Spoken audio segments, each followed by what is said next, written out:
Okay, so today we're going to talk about specially designed instruction, which, as we know, is a very important component of the individualized education plan, and important because that's really what we're incorporating into implementation for the child to learn those various specially designed instructions.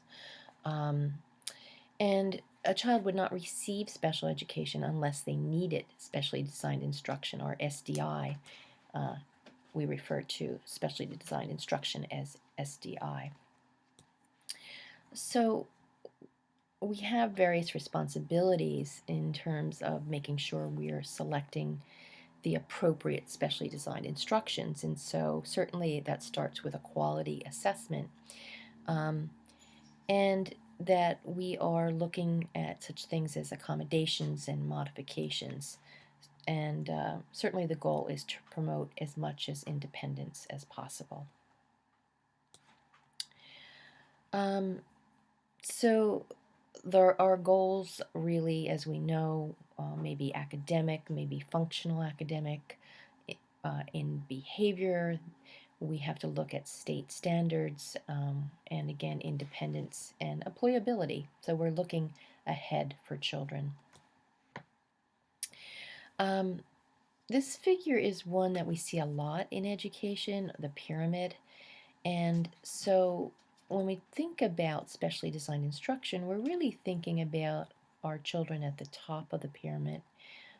Just so what some children will need, but we shouldn't disregard what all children are learning. So we're looking at ways in which for our children to participate in what all children learn as well. But the questions that direct us to specially designed instruction are: what makes our students different? How do we accommodate them? What skills do we need to teach? What materials do we need to modify? What do we need to manipulate in the environment? And what are some of those little things that can make the necessary changes for a student to work independently?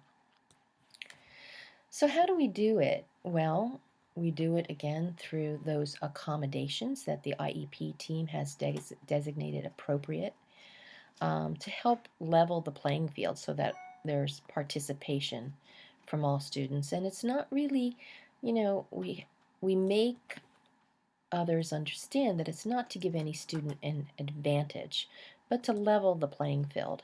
And we're providing those necessary supports in the general education curriculum to the extent possible. So who qualifies? Again, a child would not receive special education unless they, especially designed instruction, unless they were eligible. So it's children that are eligible for special education. We know that there are students who qualify under Section 504, as well as students who qualify under the Individuals with Disabilities Education Act. So what is the difference in terms of accommodations and modifications? Because you always hear those terms when we talk about specially designed instruction. So accommodations do not in any way, as well as modifications, they don't lower the expectations. For both of these, I guess, the slide is saying the same things. So I guess this is the first thing to remember, that we're not trying to lower standards in any way. But there are differences. For accommodations, we're really looking at those things that provide equal access. So that's the important term to remember. But in modifications, we might be changing the experiences of the child to learn the content. We might be changing the way we assess the child. So there are modifications actually made based on the child's abilities. Grading is the same sometimes, all the time for accommodations in terms of all other children, but in modification we actually might be grading different. All students can receive accommodations, But for modifications, it's generally our IEP children. So that is a big difference that we need to remember. So what are some specific examples? In literacy, an accommodation might be a highlighter, and again, that could be good for any child in the classroom.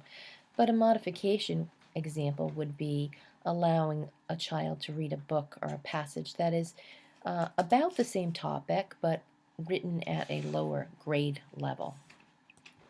Another example of accommodation is giving a student a study guide to follow when they must read by themselves. So essentially a graphic organizer or a pre-study guide. But a modification would be using a program that turns printed words to speech. So instead of reading material, the child is listening to the material. Another example, accommodation, peer support in some way, but a direct modification would be watching the material in a video or a movie. Another example, providing an overview of the content is an accommodation, and using Microsoft Word to summarize the reading passage. Again, so using technology to support the child. Accommodation, we would do this for all children, pre-teaching the vocabulary. Modification, rewriting the passage, essentially copying the passage. Accommodation, providing a list of questions and asking the child to read for meaning. And again, a modification might be rewriting the worksheet or study guide using simpler language. In writing, an accommodation would be letting a student use a word processor. A modification would be having a note taker for the particular child. Pencil grips are used as accommodations. Allowing a student to dictate into a tape recorder would be a modification. Accommodations in writing is using manipulatives for cutting and pasting words, filling in the blanks, providing copies of notes. Modification, again, you see a lot of technology here, but using speech-to-text programs. So the important thing is that the child's getting the thoughts down on paper. And getting thoughts down on paper, you could use a graphic organizer for all children, but a modification for a child might be using an alternative assignment, such as pasting, drawing a picture, developing a PowerPoint. An accommodation, providing story starters for all children, but a modification would be grading differently for grading and punctuation. An accommodation would be providing pictures or other tangible items to stimulate thoughts, which we would do for all children. A modification might be giving the child the story and having the child fill in the blanks. In math, an accommodation would be providing models and examples, which we do for all children. A modification would be providing math problems that are similar, but at a lower grade level. An accommodation would be providing a sequential list of steps to follow. A modification would be providing fewer, less problems for the child to solve.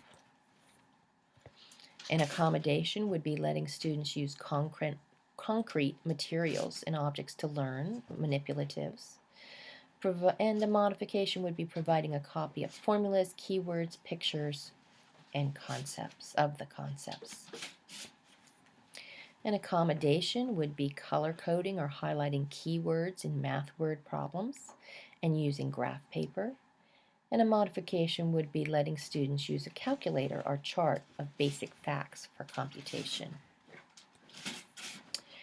In the area of organization, we have all kinds of accommodations that are good for all students. So what you're seeing is that these accommodations work for all students, and using color coding to help students identify tasks using uncluttered tests and worksheets, using dividers or folders, giving students checklists.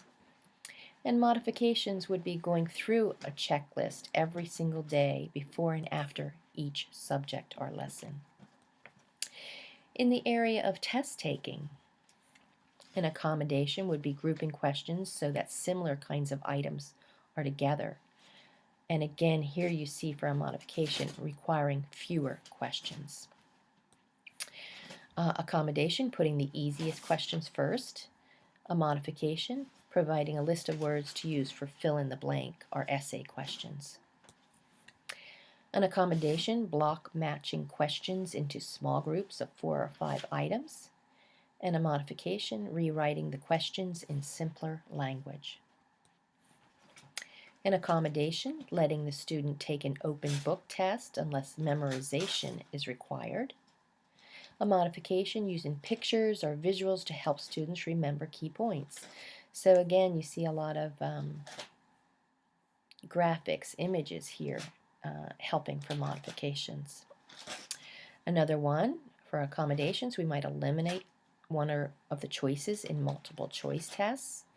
And a modification would be allowing the student to respond orally, so a different way to respond or be assessed, and allowing the student to demonstrate knowledge in projects instead of pencil paper tests. So we're providing inclusive support as well. So those supplementary aids and services are important in specially designed instruction. And what we can do is expect your supervising teacher to inform you what the student's academic levels are, the strengths and weaknesses. What we shouldn't do as a supplementary aid and service is have an aid sit next to the child the entire class period. So we're avoiding stigmatization there. What we can do for inclusion is expect the teacher to explain what accommodations and modifications are provided. And what we shouldn't do is help the student with the exact same assignment as his or her peers. What we can do is work with the classroom teacher and special ed teacher to accommodate and modify to fit the student's needs. And what we shouldn't be doing is helping the student get homework completed. So we're not in the classroom, and for homework, we're not doing the student's work. So planning is extremely important when we think about specially designed instruction. Making sure our general education students are there and participating with the child, and no learning in the classroom is impacted. We're looking at standards, we're looking at needs of the child, any accommodations, what work they can complete independently, and what supports we need to create independent learners.